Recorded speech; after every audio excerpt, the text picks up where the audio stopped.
سے ممکن ہے؟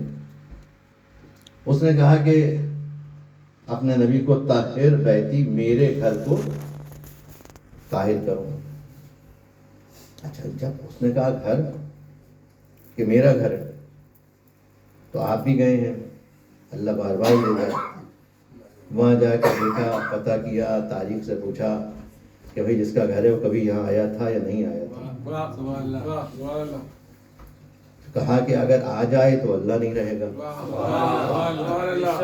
اور اگر اللہ ہے تو یہاں نظر نہیں آ سکتا. تو اللہ سے پوچھا کہ بار اللہ یہ کیا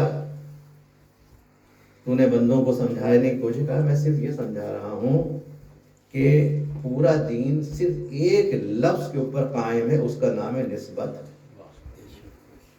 اگر نسبت ہے تو سب کچھ ہے، اگر نسبت نہیں ہے تو پھر کچھ بھی نہیں ہے. تو اللہ نے ایک کام یہ کر دیا روز اول سے کہ دیکھو، یہ دیکھ لو کہ مجھ سے نسبت کس کی ہے. اگر وہ نسبت پازیٹیو ہے تو اس طرف چلے جانا، وہ نسبت نگیٹو بھی ہو سکتی ہے تو پھر اس طرف نہیں جانا. شیطان کی تو اللہ سے نسبت ہے نا، یا نہیں ہے؟ نسبت ہے، لیکن منع کر دیا اس نے، کیونکہ وہاں پر نگیٹیوٹی پائی جاتی ہے.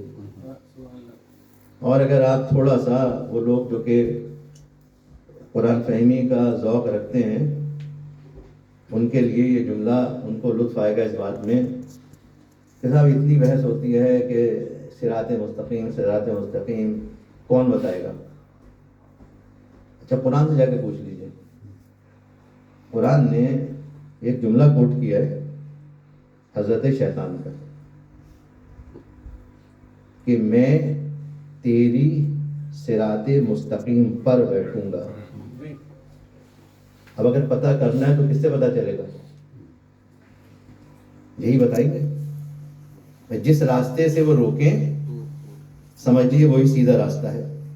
اب اگر وہ کسی کے پاس جانے سے روکیں کہ اگر ادھر جاؤ گے تو اللہ کی الوہیت خطرے میں پڑے گی، تو سمجھیے اس کا مقصد یہ ہے کہ اللہ کی الوہیت کے لیے ادھر جانا ضروری ہے. تو آج ذرا سا ایک ڈفرینٹ اسٹائل سے کچھ باتیں سماعت فرما دیجیے. درود پڑھ لیجیے گا محمد والے